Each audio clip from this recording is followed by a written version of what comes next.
অফিসের ৮ তলার করিডোরের জানালা থেকে উঁকি দিয়ে রাহুল দেখল ওপারে গাছ, রাস্তা, দোকানপাট, মানুষজন, গাড়ি স্নান করছে। বৃষ্টি নেমেছে। রাহুলের মন খারাপ হয়ে গেল। অফিসের বন্ধ ঘরে বসে এসির মধ্যে সে কিছুই টের পায়নি। ৮ তলার সাউন্ড প্রুফ অফিসের মধ্যে বসে কাজ করলে বৃষ্টি পড়ুক বা বোমা, কিছুই টের পাওয়া যায় না।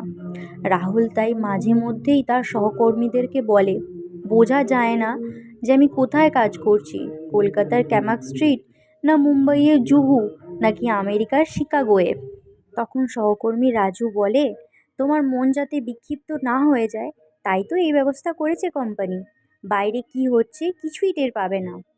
একটি বেসরকারি ব্যাংকের মিউচুয়াল ফান্ড বিভাগে কাজ করে রাহুল। বাইরের লোক আসে কম, ব্যাংকের জানালাগুলো সব জন্য বন্ধ থাকে। রাহুলের মনে হয় প্রত্যেক দিন যেন ও ৮ ঘন্টার এসি কারাগারে বন্দি হয়ে কাজ করছে। একটা টিভি পর্যন্ত চলে না।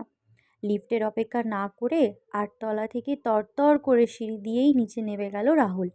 সিঁড়ি দিয়ে নেমে বাইরে বেরোতেই ভেজা প্রকৃতি যেন ঝাপটা মারল চোখে মুখে। বন্ধ ঘরে এসি থেকে সোজাসুজি একদম বাইরের বৃষ্টি ভেজা খোলা হাওয়া যেন একেবারে সমুদ্রের ধারে এসে দাঁড়িয়েছে রাহুল। শুধু সামনে সমুদ্রের বদলে ক্যামাক স্ট্রিটের ব্যস্ত রাস্তা। কয়েকদিনের টানা ৪০-৪২ ডিগ্রি তাপপ্রবাহের পর কখন যেন মেঘ এসে শহরকে ভিজিয়ে দিয়ে গেছে। বৃষ্টি থেমে গেলেও রাস্তার উপর যেন সোনালি গয়নার নকশার মতো জল গড়িয়ে পড়ছে। এখানেই শেষ করলাম। গল্পটি কেমন লাগলো অবশ্যই কমেন্ট করে জানাবেন। Thank you.